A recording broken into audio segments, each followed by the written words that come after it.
always loved road trips. There's something peaceful about driving cross-country. Just you, your thoughts, and an endless stretch of asphalt. But what happened to me 2 winters ago on Interstate Bashers completely destroyed that peace for me.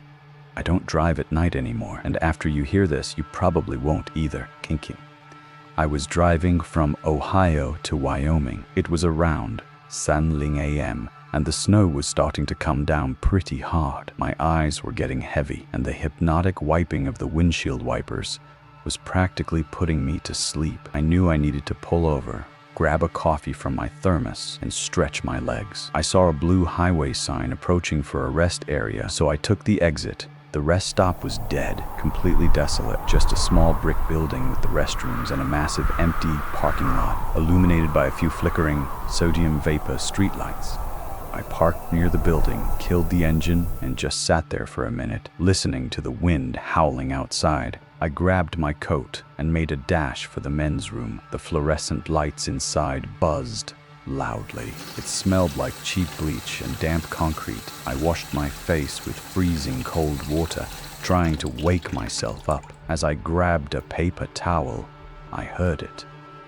The heavy metal door of the restroom creaked open. Footsteps echoed against the tile floor. Slow, dragging steps. I glanced under the stalls through the mirror. A pair of dirty, oversized work boots stopped right behind me. I froze. I looked up into the mirror, expecting to see a tired trucker. Standing right behind me was a man, maybe Losu, wearing a filthy, torn parka, but it was his face that made my blood run cold. He was grinning, not a friendly smile, a wide, unblinking, ear-to-ear grin. He wasn't looking at me in the mirror. He was looking directly at the back of my head. My survival instincts screamed at me to move. I threw the paper towel in the trash, kept my head down, and mumbled, "Excuse me," as I squeezed past him. He didn't say a word. His head just slowly turned, following my movement. That same horrific grin plastered on his face. Mon Dieu. I pushed through the heavy door and sprinted into the freezing air. I hit the unlock button on my key fob, jumped into the driver's seat, and slammed the lock. I was hyperventilating. I jammed the key into the ignition, but right as I went to turn it, I snapped my head to the driver's side window. He was standing right there. In the span of 3 seconds, he had silently followed me out of the building and crossed the parking lot.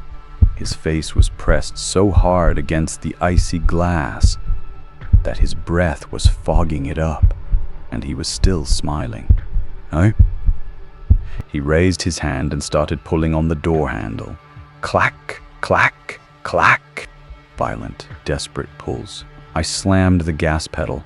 The tires spun on the ice for a terrifying second before finally catching grip. I tore out of that parking lot and merged back onto the interstate, doing Basherwu in a snowstorm.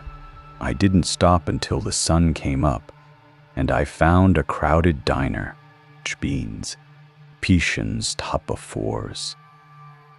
When I finally got out of my car in the daylight, I noticed something that still gives me nightmares.